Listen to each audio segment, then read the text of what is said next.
नमस्कार, आप देख रहे हैं लाइव इंडिया हर पल। मैं हूं आपके साथ रेखा मिश्रा। बिहार में कोरोना विस्फोट हुआ है। जी हां, बिल्कुल आपने सही सुना। जब से कोरोना ने दोबारा से भारत में एंट्री की है, उसके बाद से देश के अलग अलग राज्यों में लगातार कोरोना के मामले बढ़ रहे हैं। बिहार में कोरोना का प्रकोप तेजी से बढ़ने लगा है और पिछले 24 घंटे में अकेले पटना में अब तक 6 नए कोरोना के मरीज मिले हैं। अब पटना जिले में कुल संक्रमितों की संख्या 9 हो गई है। पीड़ितों में एम्स की एक महिला डॉक्टर, एक महिला नर्स और एक कर्मी भी शामिल है। तीनों का इलाज एम्स के सीनियर डॉक्टरों की निगरानी में किया जा रहा है और इसके अलावा एनएमसीएच में भी 2 मरीजों की रिपोर्ट कोरोना पॉजिटिव आई है। सर्दी, खांसी, बुखार व दर्द के लक्षण पर सभी पीड़ितों की कोरोना जांच कराई गई थी। शहर के आरपीएस मोड़ स्थित एक 42 वर्षीय पुरुष भी पॉजिटिव पाया गया है। बता दें कि राजा बाजार स्थित एक निजी लैब में मरीज ने वो कोरोना जांच कराई थी और उसकी भी रिपोर्ट पॉजिटिव आई है। Civil surgeon doctor Avinash Kumar Singh ने कहा है कि एम्स की ओर से जारी रिपोर्ट में एक महिला डॉक्टर व 2 महिला नर्स, एनएमसीएच में 2 मरीज व एक आरपीएस मोड के व्यक्ति की कोविड रिपोर्ट पॉजिटिव आई है। उन्होंने बताया कि इनमें 3 को भर्ती कर इलाज किया जा रहा है, बाकी मरीज होम आइसोलेशन में है। कोरोना के बढ़ते प्रकोप को देखते हुए पटना समेत बिहार के अन्य जिलों के मेडिकल कॉलेजों व अस्पतालों में सतर्कता बढ़ा दी गई है। आईजीआईएमएस के अधीक्षक डॉक्टर मनीष मंडल ने बताया कि विभाग के अपर मुख्य सचिव के निर्देश पर आईजीआईएमएस में ऑक्सीजन के 12 बेड और आईसीयू के 3 बेड कोरोना मरीजों के लिए सुरक्षित रखे गए हैं। कोरोना मरीजों के इलाज के लिए एक डेडिकेटेड डॉक्टर की क्विक रिस्पांस टीम भी गठित की है। कोरोना के लगातार मामले बढ़ रहे हैं और इस बीच अगर हम बात करें तो कोरोना के 2 वेरिएंट हैं जो काफ़ी ज़्यादा चर्चा में है। उन वेरिएंट के बारे में बताएंगे, लेकिन एक बार फिर से आपको बताएंगे कि बिहार में तो कोरोना विस्फोट हुआ है, लेकिन देश के कम से कम 20 राज्यों और केंद्र शासित प्रदेशों से कोरोना के नए संक्रमित मरीज सामने आ रहे हैं। इनमें महाराष्ट्र के मुंबई, पुणे और ठाणे जैसे बड़े शहरों में संक्रमण के मामले सबसे अधिक दर्ज किए गए हैं। कोरोना वायरस के 2 नए वेरिएंट जो हैं वो सामने आए हैं, जिनकी पहचान की गई है, वैज्ञानिकों ने की है। NB181 और LF7 की पहचान कोरोना को लेकर की गई है। यानी कि सालों की शांति के बाद कोरोना महामारी एक बार फिर तेजी से लौटती हुई नजर आ रही है।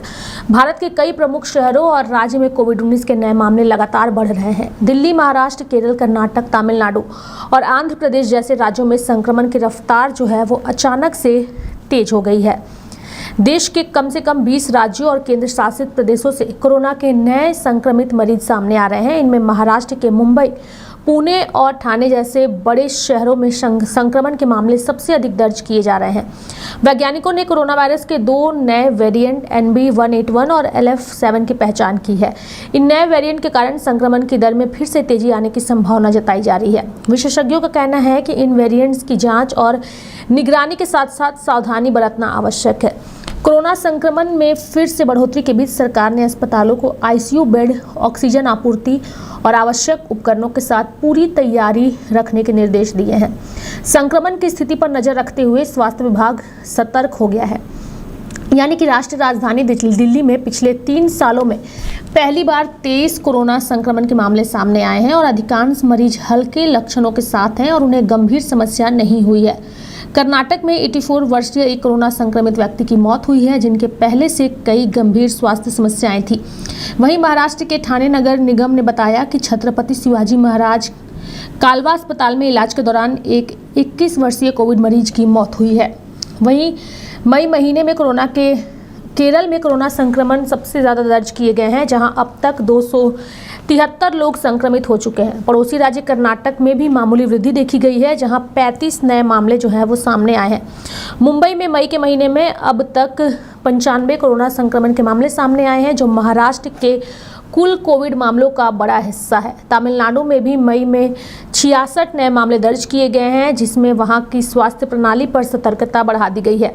दक्षिण एशिया में कोविड-19 के मामले में फिर से तेजी से उछाल देखने को मिल रहा है, जिसका प्रमुख कारण ओमिक्रॉन का सब वेरिएंट JN1 बताया जा रहा है। विशेषज्ञों के अनुसार यह वेरिएंट काफ़ी एक्टिव है, लेकिन अभी तक इसे विश्व स्वास्थ्य संगठन ने चिंताजनक वेरिएंट की श्रेणी में नहीं रखा है।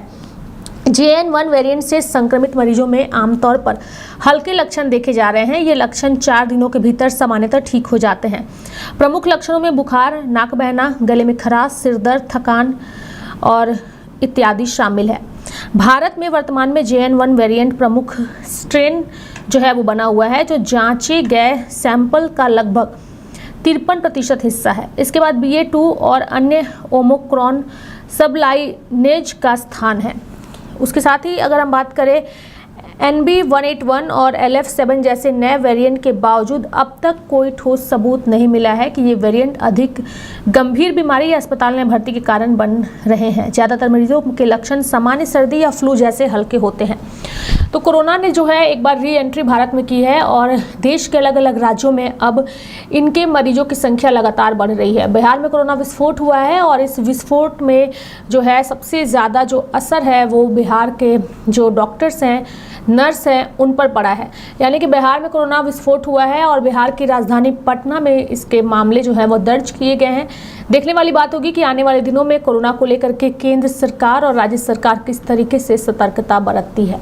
मेरे साथ फिलहाल अभी के लिए इस खबर में इतना ही। आप देखते रहिए लाइव इंडिया हर पल। नमस्कार।